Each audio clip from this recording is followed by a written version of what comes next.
Jesus told his followers to call God Father. That must mean we are all one big family.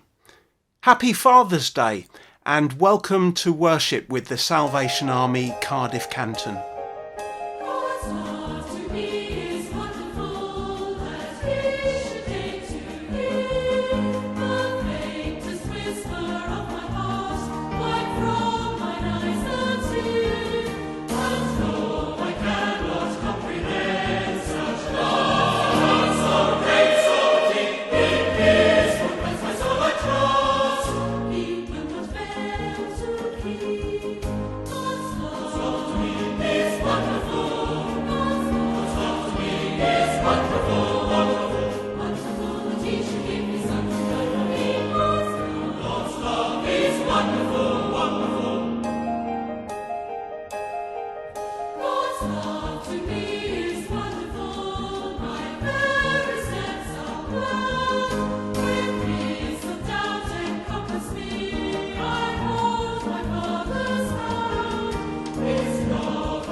Shall we pray?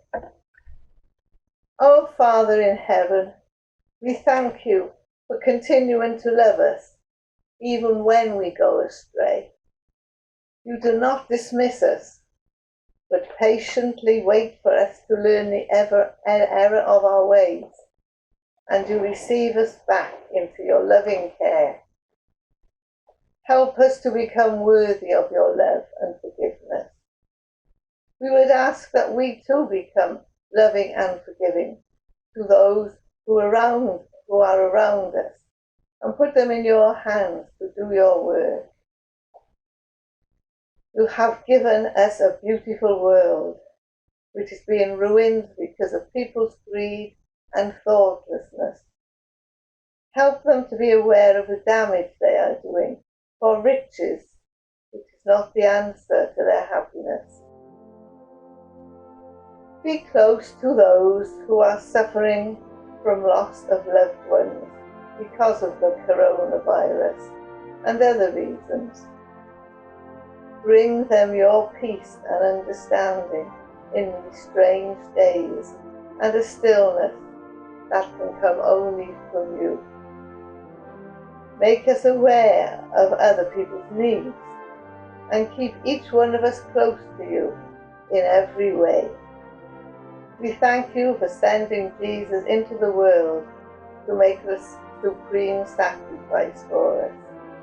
Help us to be deserving of Jesus' love for us and help us to spread his love to other people. Amen.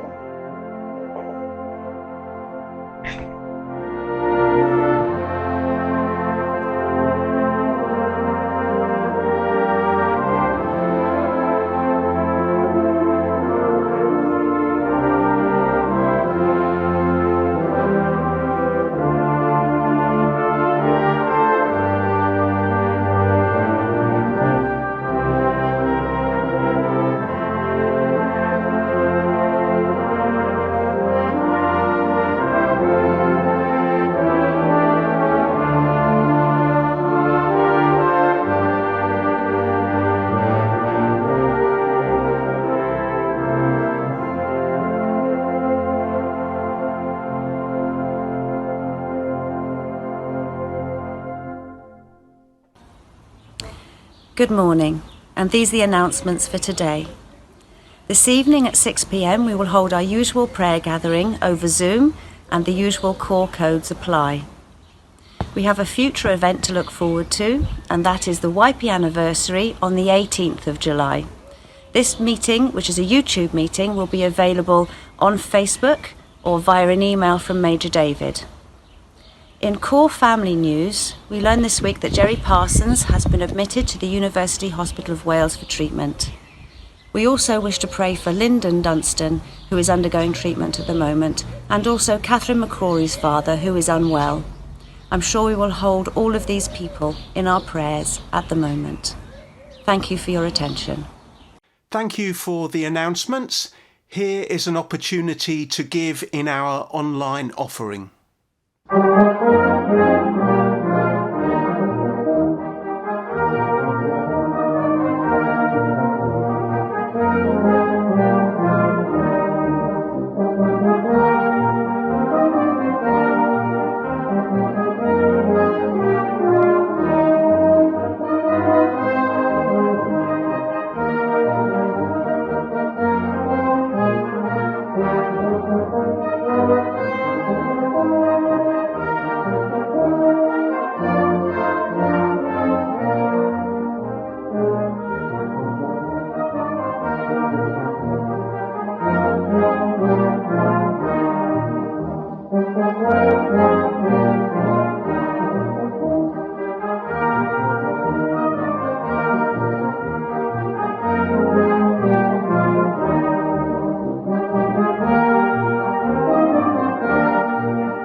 There are just a handful of texts in the Old Testament where God is described as a father, but Jesus called God Father all the time, over and over again, 15 times just in the Sermon on the Mount. John's Gospel has the word on the lips of Jesus 112 times, and he encouraged his followers to call God Father. When you pray, say, "Our Father in heaven." The Gospels were written in Greek, but when Mark reports the anguished prayer of Jesus in the Garden of Gethsemane, he includes the Aramaic word which Jesus would have used, Abba, Father.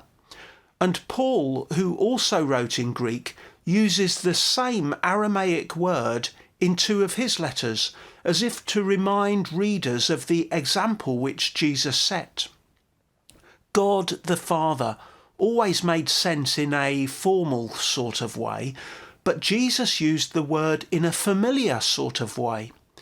Without diminishing the awe and reverence we should have for God, Jesus reminds people that God is also loving, approachable and forgiving in a personal sort of way.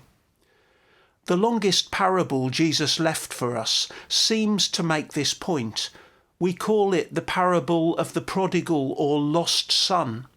But I think that in order for us to appreciate the message which Jesus intended, we need to keep our eye on the actions and attitudes of the son's dad. Listen as Andy reads for us.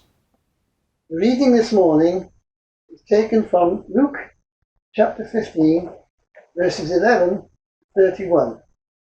It's entitled The Parable of the Prodigal Son. Jesus continued, "There was a man who had 2 sons.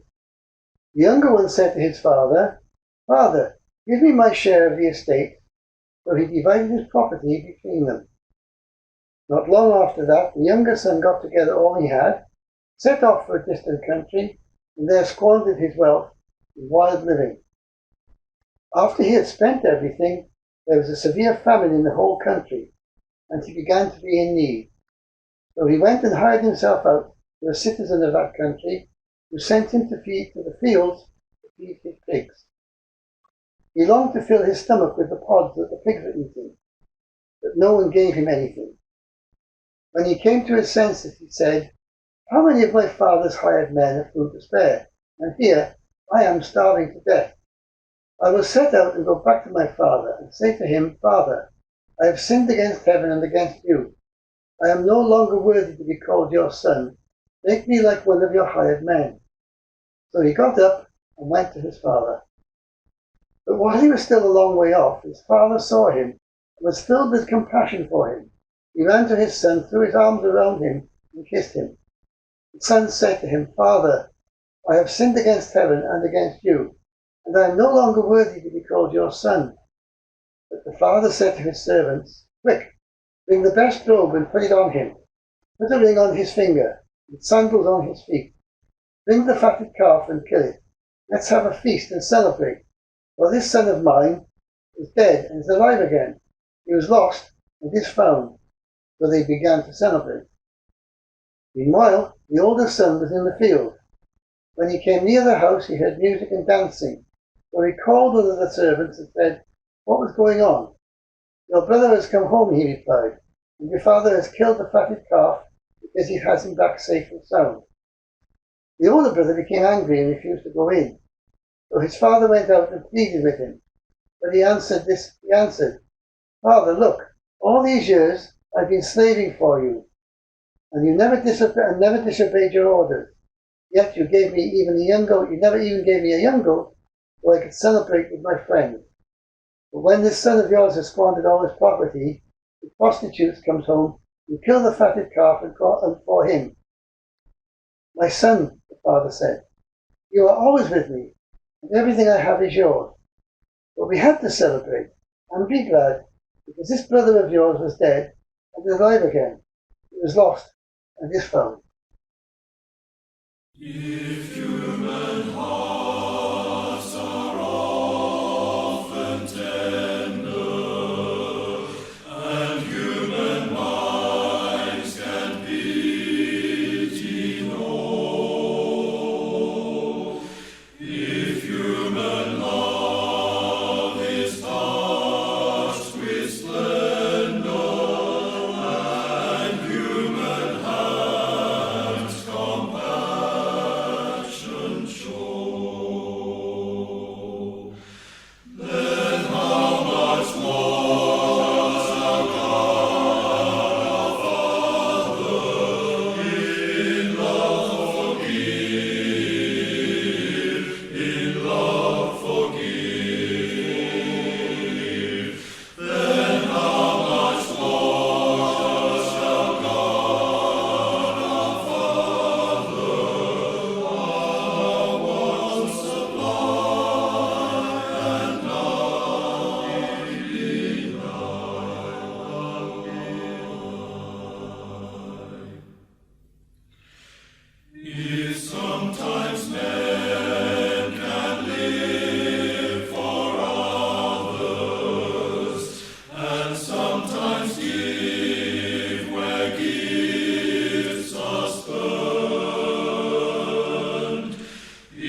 Hosea lived in the northern kingdom of Israel almost 800 years before Jesus. His writing comes just a few decades before Isaiah, who lived in the south. God wanted this prophet to deliver a message to the people of Israel, and parts of the message to this comfortable and complacent people read like the anguished words of a father to his wayward son. Listen to these verses from chapter 11. When Israel was a child, I loved him, and out of Egypt I called my son.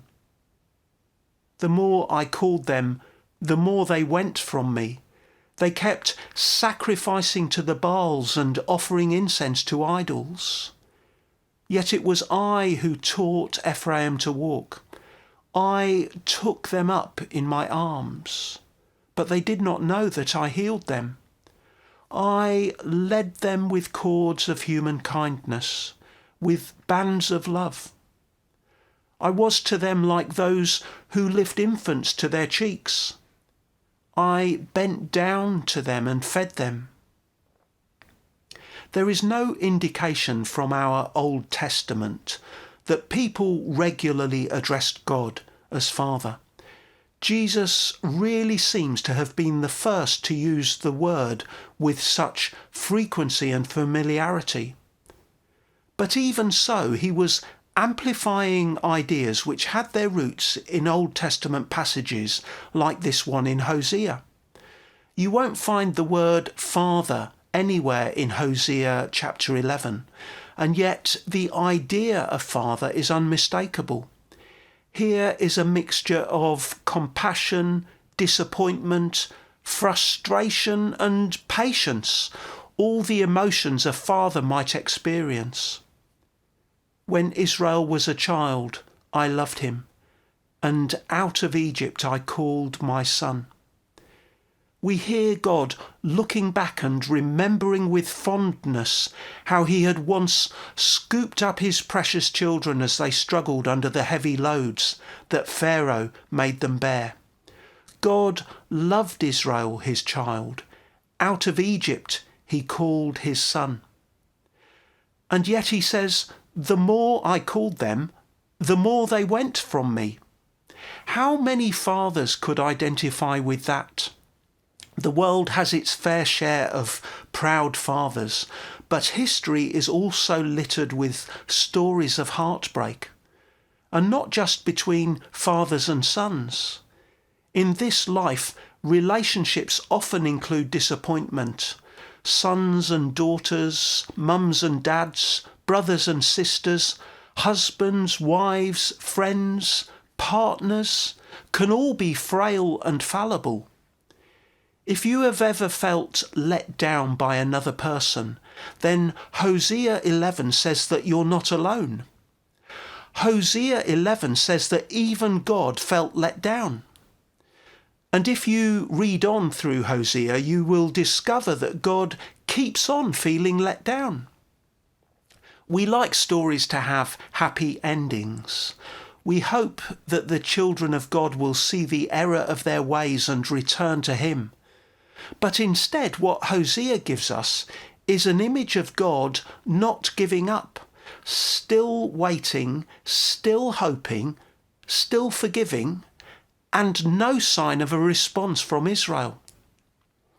In that longest parable which Andy read for us, Jesus has taken the picture of God painted by Hosea and made it personal, because God is not only the Father of his people collectively, he is also longing to be received as Father by each individual.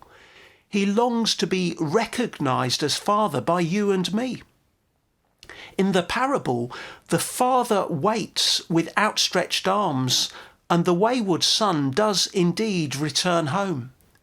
And even the other son, the one that stayed behind and was supposed to be faithful, he turned out to be frail and fallible too. As the reunion party gets underway, this brother stays outside, bitter, bearing a grudge and missing out. We had to celebrate says the father, because this brother of yours was lost and is now found. Did he go in eventually and make his peace with his long-lost brother? Jesus leaves us to decide. But the challenge is clear. Whether you have strayed far or worked faithfully all your life, come inside, learn from the forgiving Father, and like him, welcome others to the feast with outstretched arms.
God says through the prophet Hosea, "I took them up in my arms, but they did not know that I healed them." Years ago, when my eldest son Gareth was just a small boy, we had an accident. It was kind of my fault. I was relaxing with the family in a holiday cottage. I had sprained my ankle a few days earlier, and it was still very tender. There I was with my foot raised to ease the swelling, and Gareth was tearing around as young boys do. But I had just finished my coffee and left this empty earthenware mug on the floor beside me. It shattered as Gareth fell onto it, making a big cut in his side. We had to make a trip to the hospital, where Gareth received stitches without anaesthetic. I couldn't take credit for the skill of the person administering the stitches, but I wanted my son to know that I was there.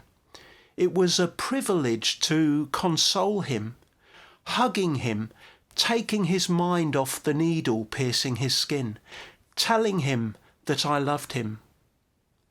And Hosea says that this is how our fatherly God feels about his children. That was how our fatherly God felt then about the children of Israel, centuries before Jesus. That was how God felt about the people that Jesus moved amongst and healed. This is how our fatherly God feels now about you and me. I took them in my arms, but they did not know that I healed them. People today need to know that God loves them like that kind of father. The Bible teaches us that God is perfect, but his perfection isn't the classical textbook kind which Greeks like Plato described. God's perfection isn't the finely balanced sort that would mean nothing can affect him. God's perfect love is more like that of a flesh and blood father who just won't give up loving his children, no matter what. Amazingly, God's perfect love is the kind of love that makes him vulnerable. God's perfect love is the kind of love that can end up getting messy because God has chosen to spend himself on frail and fallible creatures like you and me. God's love makes God vulnerable. And so Jesus, the Son that never let God down, and Jesus, the man that John's Gospel describes as God, the Word made flesh, Jesus demonstrates this perfect godly love by being vulnerable and suffering and dying for you and me. The good news is that God continues to love you and me in the same way. The challenge is that we all love others and each other with this same love. I pray for you and for me that God will keep on filling us with his Spirit, overwhelming us with his love, and as we cooperate with him, transform the lives of those around us.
Here is a benediction from the first letter of John.